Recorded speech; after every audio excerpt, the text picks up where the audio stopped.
What's going on? I got a haircut yesterday.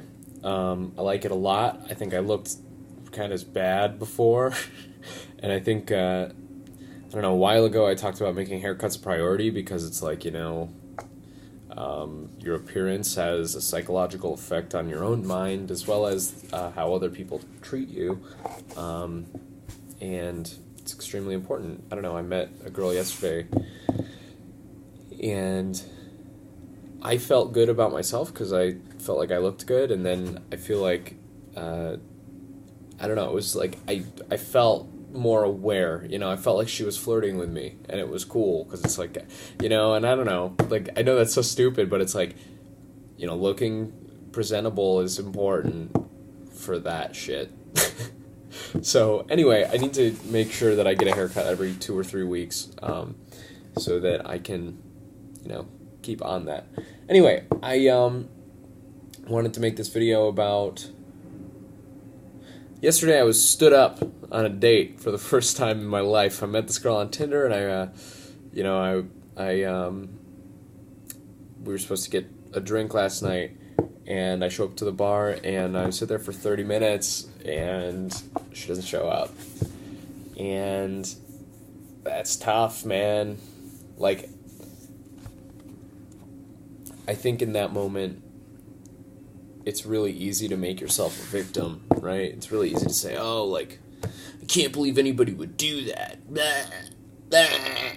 And it's like, well, I can believe she would do that. We made plans really, like, quickly and rashly, and then I didn't really communicate very much that day because I actually had met this other girl that day, and I was kind of, like, communicating with her, and, hanging out and whatever. And the other girl, I didn't get the other girl's number either. So, like, I'm all over the place, man. Like, and I don't know. So today was just rough. Last night I got pretty drunk and I played games on my computer. So, but anyway, this morning I was like, okay, like I felt sorry for myself for a nice evening. Time to pick up the pieces here and let's go do something productive. So today I worked on my dog store item category spreadsheet, right? I feel like I've discovered a couple things. I've been using Google Trends to create a prioritized spreadsheet. Here, I'll pull it up. Let me pull it up on the iPad so that you guys can see it. But basically, the idea is find any trends, and find the things that are most popular within the last year or so. What I didn't understand is that Google Trends is fractional data, right? So basically it takes the most searched, it takes the time that search term was most searched, and that it sets that to 100%.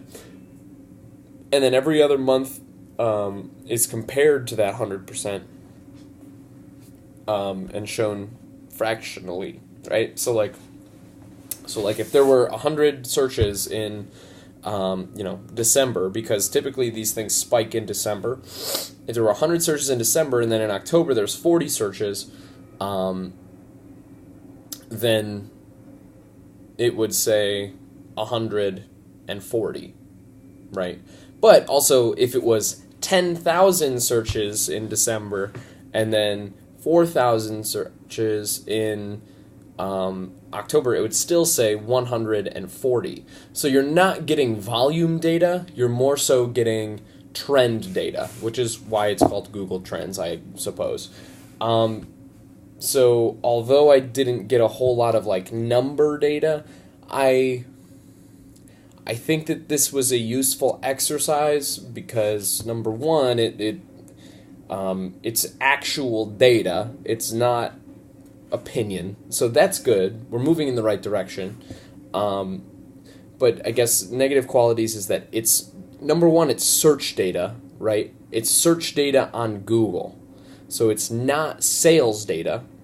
And it's not, it basically implies that, like, hey, these are the things that people are actively searching for, right? It's different than sales data, right? So people might, the idea is that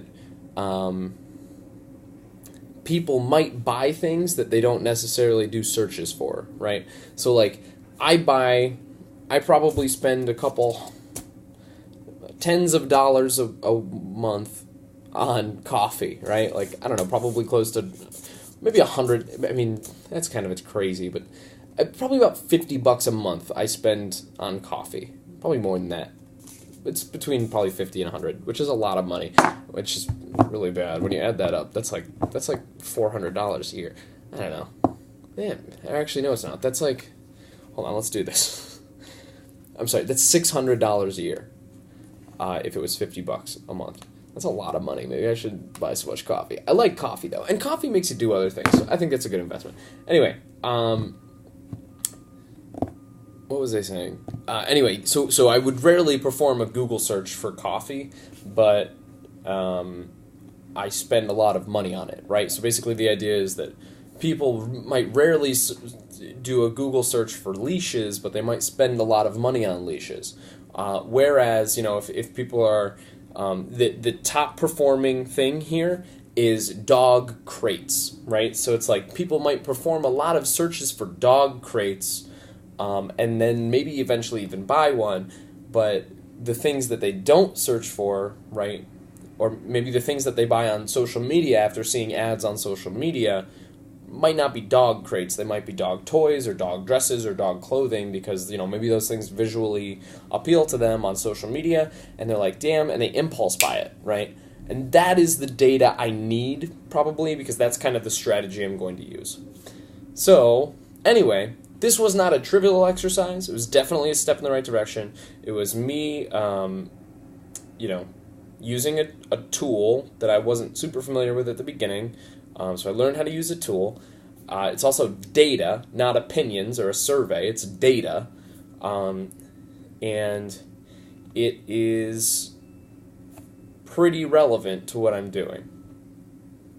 It could be more relevant.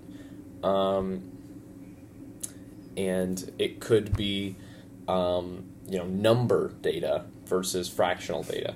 So anyway, I wanted to show you this. So basically, I'll show you the first one. And then I'll go through it again. So this is the first one. So basically, the idea with this is product categories. Whoops. I listed the product categories here. Let me hold it this way. I listed the product categories, then I listed the top trend, like the peaks, right? So on Google Trends you have peaks and then you have valleys of the trend, right? So I kind of like went through and kind of estimated the top trend and then of like a peak, and then I estimated the value of a valley, right? And then I also recorded when those seasons were, right? A lot of those peaks happen in December. And then I also record, but like also some things, you know, if it's like a swimsuit or something, like that might peak in like dog swimsuits. These people are crazy, so dog swimsuits is on the thing. That might peak in the summer, right? And then I did like general trends, right? Upward trend or downward trend, with the idea that if you get in on something, if you got in on fidget spinners when fidget spinners were taking off, you would have been a millionaire, right? So, cool. Then I did average popularity, right? I mean, I kind of made this column up, but basically, like, if you take the peak popularity, the average peak popularity, and add it to the average valley popularity, then you can get a measure of how popular these things are year-round, and compare those things, right? So I did that, and then I created the average popularity column. Then I sorted the sheet by the average popularity column, right? So this one up here, it was winning at 185, then 179, 175, 175. Then I started thinking, okay, cool. It's like, you know, I want to make sure that the most popular stuff, maybe I don't want it to spike, right? And then not be profitable for 8 months, and then spike, and then not be profitable, right? It's like, we want something that is consistently a high performer. So I decided, okay, cool, I'll make a variance column, right? So basically taking the peak popularity and then subtracting the valleys, and you want that value really small so that basically it's saying, hey, this stays high versus high-low, high-low, right? It's just constantly high, right? So you want really low variance and you want really high average popularity. And so that is what this column looks like. And from these findings, I kind of arbitrarily, using this data and some interpretation, I ranked some of the best performing stuff, especially with the trying to monitor, hey, does this have an upward trend? If it had an upward trend, I'm probably going to put it on the store. But also, with the idea that I need to collect more data. This is one data point, not an end all be all. But anyway, dog crates, dog harnesses, dog bowls, dog bows. I have dog harnesses on here again, so this isn't a perfect list. Dog brush, dog leashes, dog dresses, dog toys, dog bandanas, right? So, also like dog gates are on here and dog beds, but I don't know. So, anyway, the idea is I'm collecting data. My next kind of thing to collect some data is going to be asking my sister's friends to basically take all of their dog stuff and put it into a pile in their apartment and to take a picture of it, right? So that I can very clearly see the types of stuff that they've actually bought, right?